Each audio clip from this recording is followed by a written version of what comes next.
Good morning, I'm Ferdi Salvador. Welcome to Industry Beacon, where we shine a light on the trailblazers, the disruptors, and the leaders shaping our future.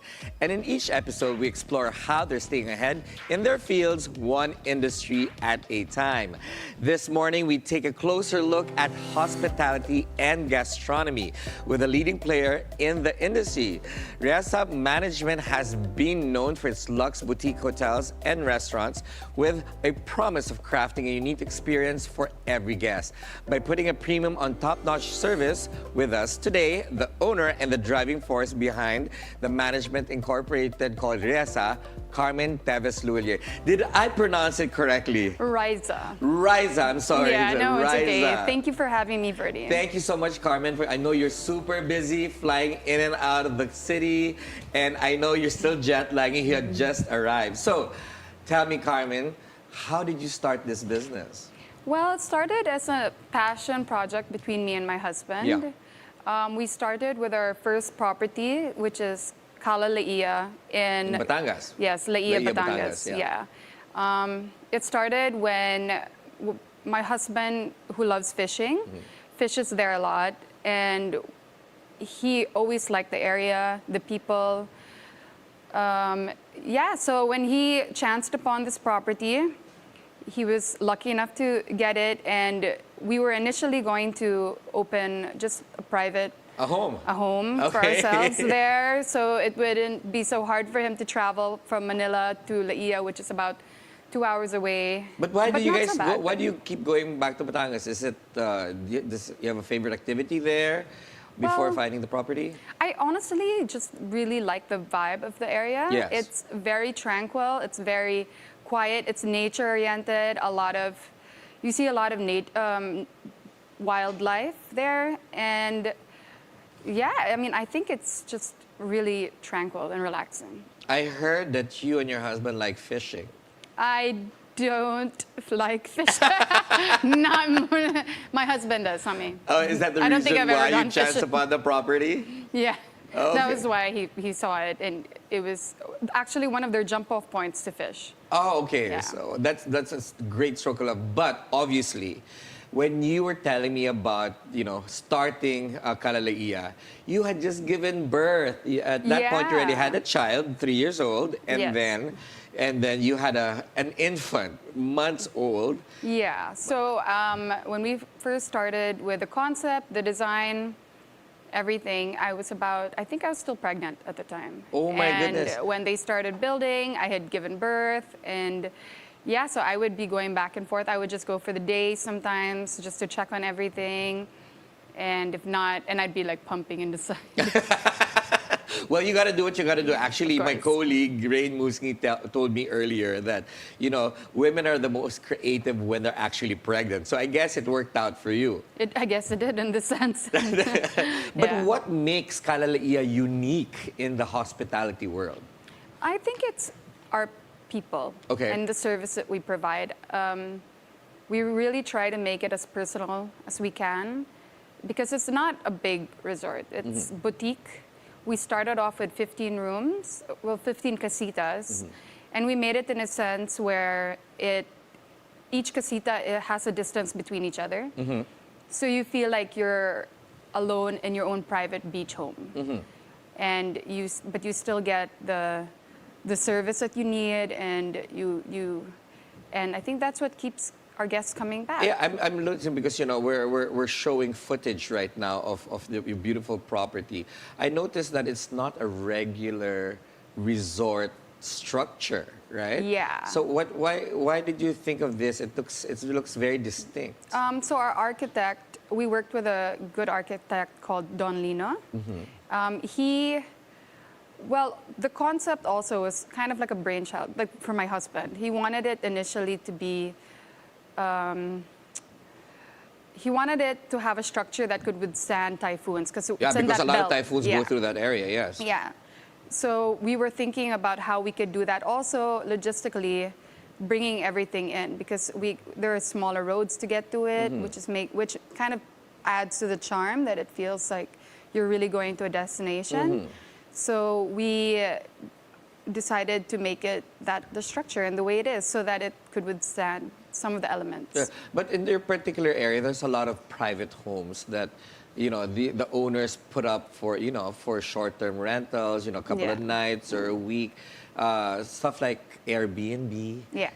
Has it affected your business by any chance? I don't think so. I think we can provide a service that a typical Airbnb home could not or would not. But I understand the allure of getting an Airbnb. You have, of course, your own home, and it's like it's like your own home, right? But whereas we are also a resort, so we our food, we provide amazing food, we provide amazing services, and I think that's what sets us apart. Nice, but you know what? Just to put it out there, you were never a hotelier or a restaurateur. Why dive into this? It's a crazy world. It's cutthroat. I know, it was risky. It was definitely a risky thing to do. But I think our passion into it, our love for wanting to share something with the rest of the people, with other people, is what kind of drove us to do this. And through the years, we were able to learn. It was also a learning curve for us every step of the way, from start to not even end. As we progress, we're still learning. But it's a wild adventure, and we're really loving it. Yeah, but from the learning part, you then went to Dumaguete and opened outlets, right? Which is your first outlet in Dumaguete, and why did you open in Dumaguete? Well, I opened in Dumaguete because I'm from Dumaguete. Born and bred. I grew up there up until I was 20 years old. So the city is really a big part of me. So, and I go there often. I still have family there. Yes. I'm based in Manila now, but I go as much as I possibly can to Dumaguete. I think it's still my main home in my mind. Right. I feel like Manila is like your a vacation. And Dumaguete is like my main. But no, and we really wanted to start something there because the food in Dumaguete is untapped. There's so much culture as well, and the scene is thriving. Yes, absolutely. It's a college town, for one. It's also a diving spot for a lot of people. So there's definitely a lot of traffic going on in that area. Yes, because even flights, Carmen, flights have increased considerably after COVID. Now I think there's about, I don't know how many flights, 8 flights, more than that. 8 now, before there wouldn't even be night flights. So now there are night flights. Yes, so makes it easier. The connection points from Cebu. There are flights from Cebu and other parts of the Philippines flying into Dumaguete. So Dumaguete has become one of the best actually destinations in the Philippines, or main destinations for tourists. I hope so. I mean, I've always seen it, and I'm glad that the rest of the world is seeing it too. Okay, and the name of your outlet there is? Our first restaurant that we opened is called Buglas Isla. Yes. And it doubles up as a chop house. So the bottom part is Buglas Isla, and the top floor, or the second floor, is La Mensa Chop House, which is an Italian chop house. I noticed something distinct about this property because it looks like an antique home.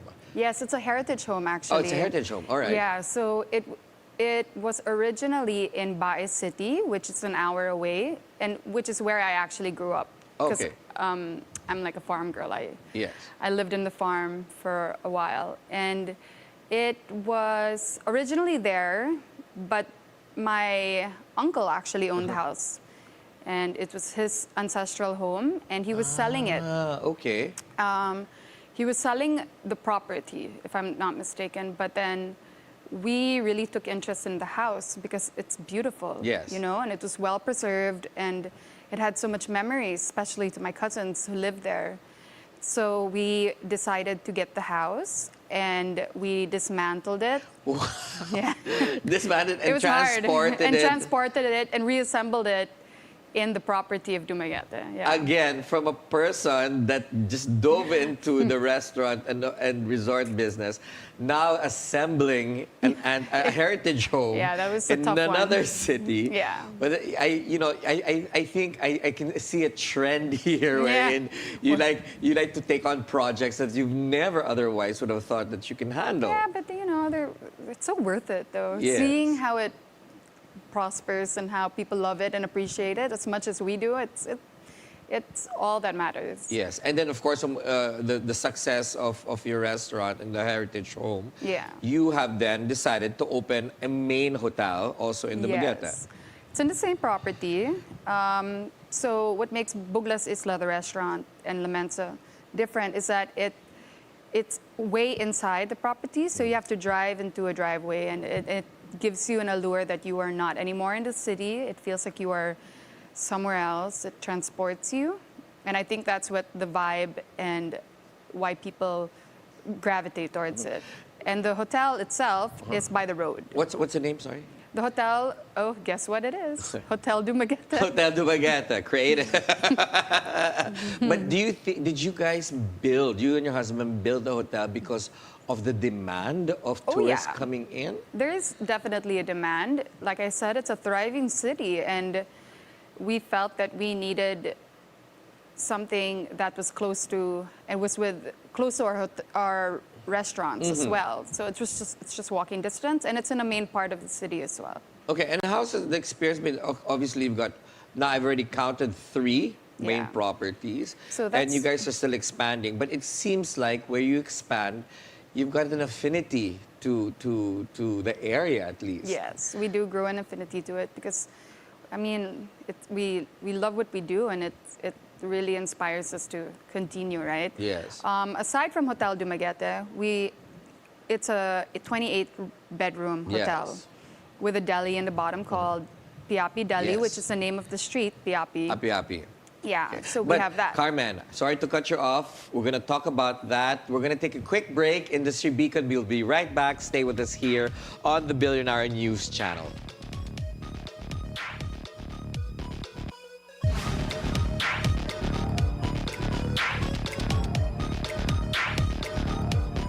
Good morning, I'm Paulo de Rosario, and welcome to Weather HQ.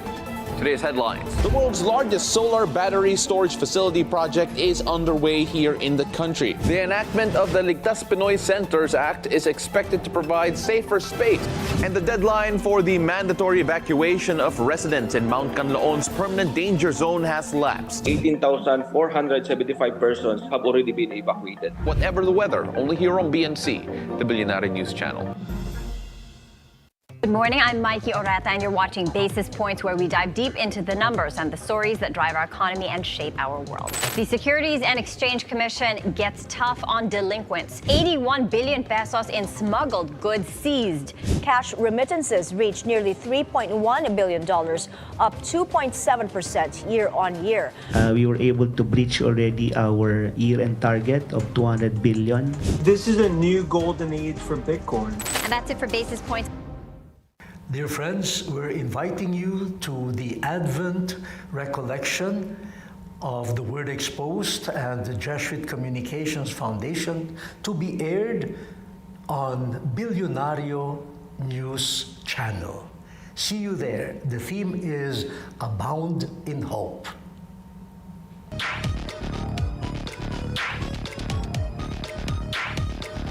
Welcome back to Industry Beacon. Let's continue our discussion with Riesa Management owner Carmen Lhuillier. So you're just telling us about Hotel Dumaguete and that you also put a deli.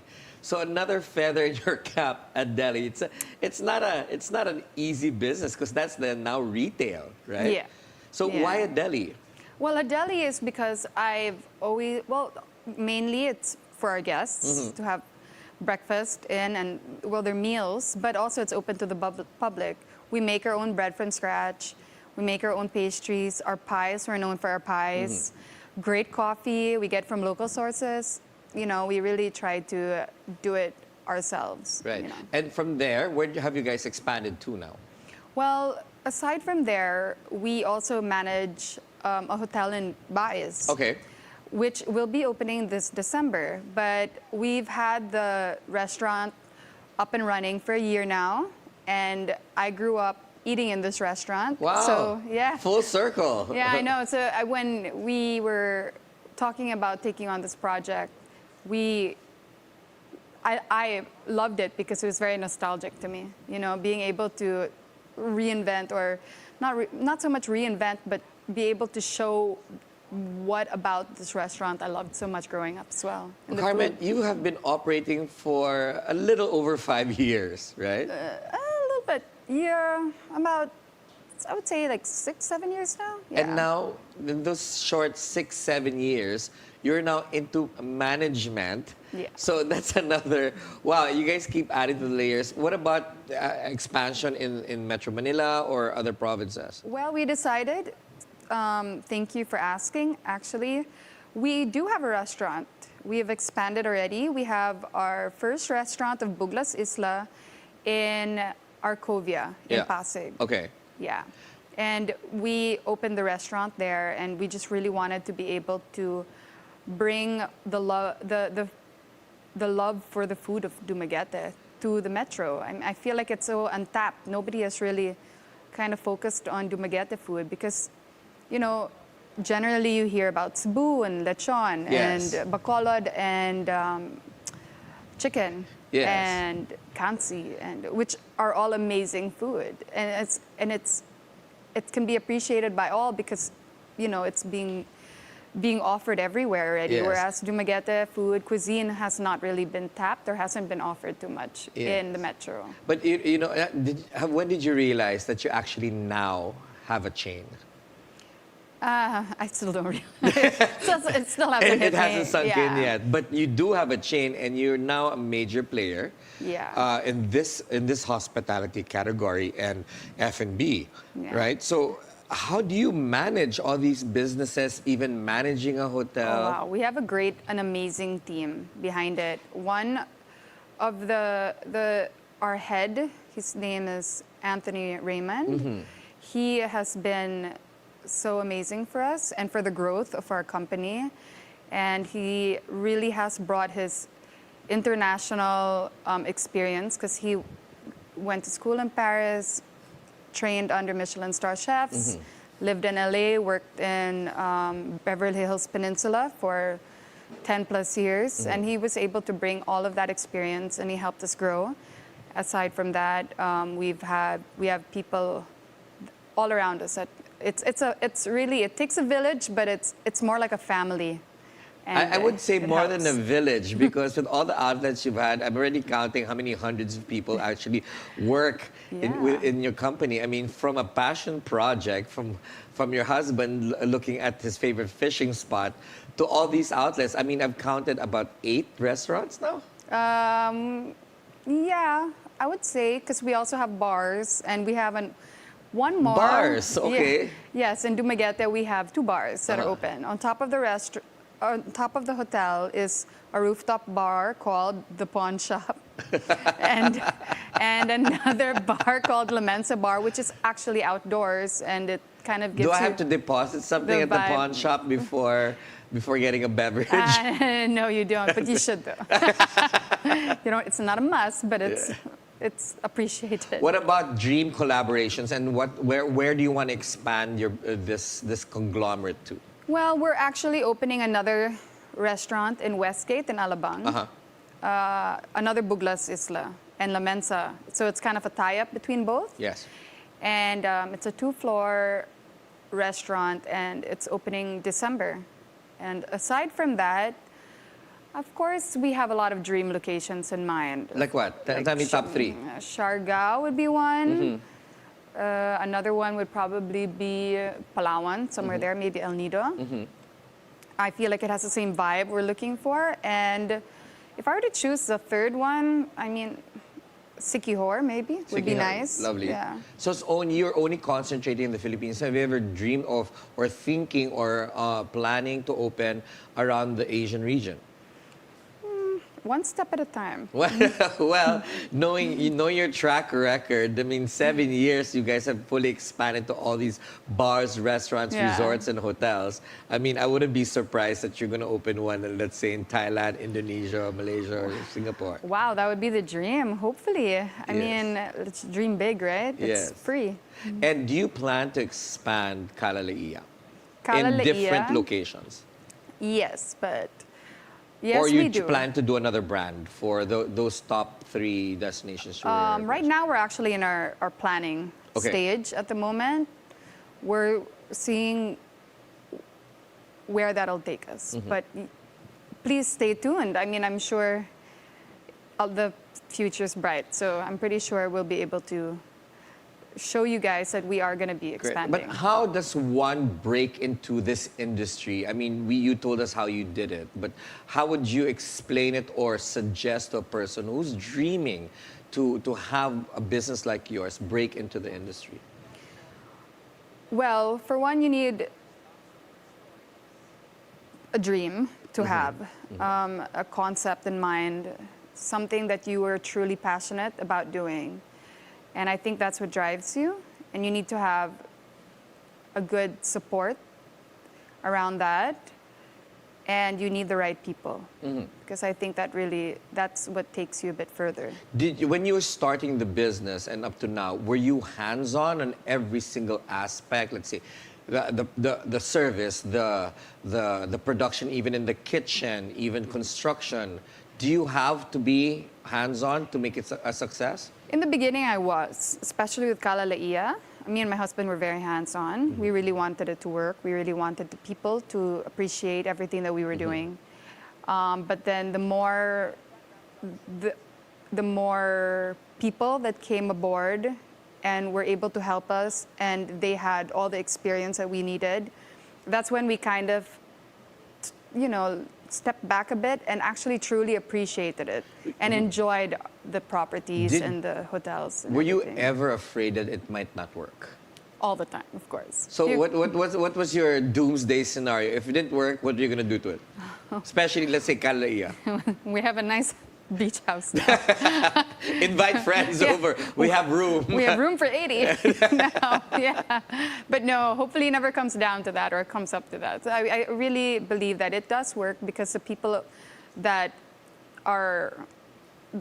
make it happen are truly passionate about the work that they do, and they'll continue to strive and work harder for us to continue doing what we love. All right. So my last question for you, Carmen.